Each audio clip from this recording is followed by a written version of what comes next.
मेरा आपसे सवाल यही है कि आपके अंदर इतनी ऊर्जा आती कहां से है?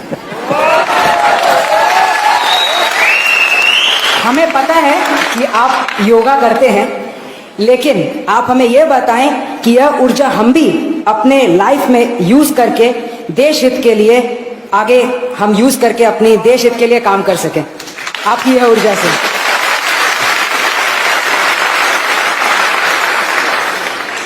इसके कई जवाब हो सकते हैं। एक तो जवाब अगर मुझे हंसी खुशी की शाम के रूप में देना है तो मैं ये कह सकता हूं कि मैं पिछले 2 दशक से करीब करीब 20 साल से डेली 1 kg 2 kg गालियां खाता हूं।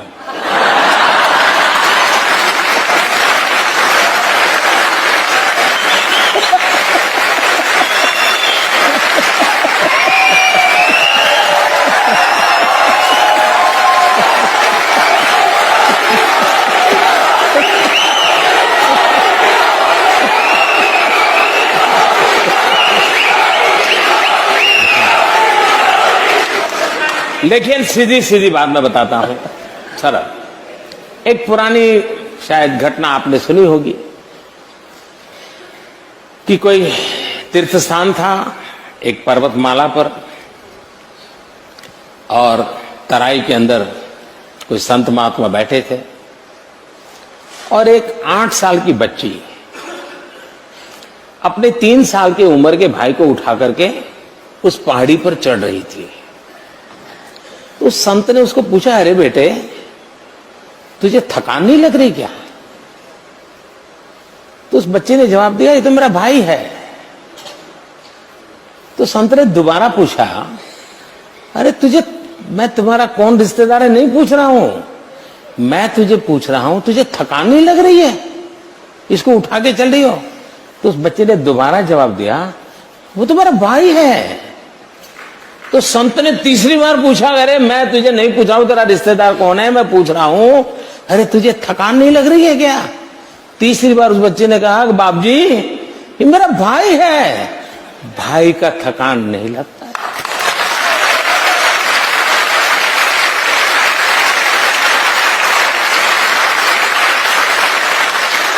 मेरे लिए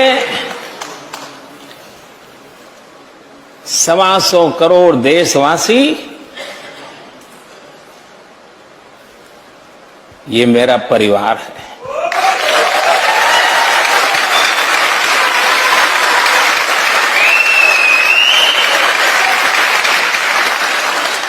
जिस पल आप अपने जीवन में देख लीजिए, जहां पर आप अपनापन अनुभव करते होंगे, कितने ही थक करके आए होंगे, सोने का मन करता होगा, शरीर साथ नहीं देता होगा, लेकिन टेलीफोन आ जाए कि आपके भतीजे को कुछ हुआ है, अस्पताल है, सारी थकान मिट जाती है। स्कूटर लेकर के आप भागते हैं, रात भर उसकी सेवा में लगे रहते हैं। क्यों? आपका अपना है, थकान मिट जाती है, आप स्वयं जुट जाते हैं। मेरी जिंदगी भी हर पल शरीर तो शरीर का धर्म करता ही है, लेकिन उसी पल मुझे ध्यान में कोई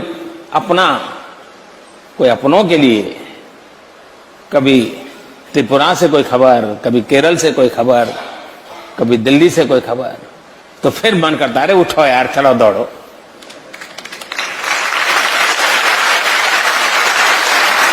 तो सबसे बड़ी बात है मन की अवस्था। दूसरी बात है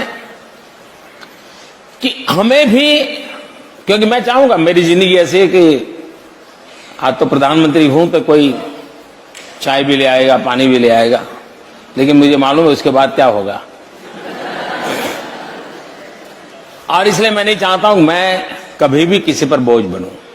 ये मेरे मन का इच्छा है और परमात्मा मेरी सहायता करे। ऐसे ही हंसते खेलते बातें करते चला जाऊं किसी दिन।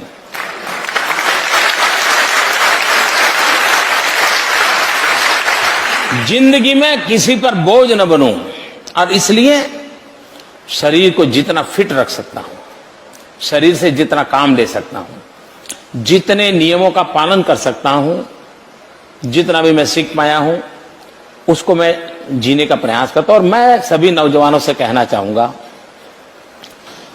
कि विरासत में बहुत कुछ मिल सकता है,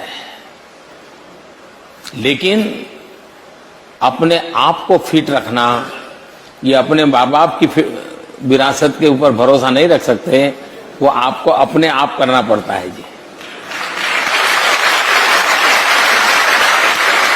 वो विरासत में आपको ऊंचाई दे सकते हैं, विरासत में चमड़ी का कलर दे सकते हैं, विरासत में बढ़िया आंखें दे सकते हैं, नाक नक्शे दे सकते हैं, लेकिन भीतर की तबीयत तो आपको संभालनी ही होती है।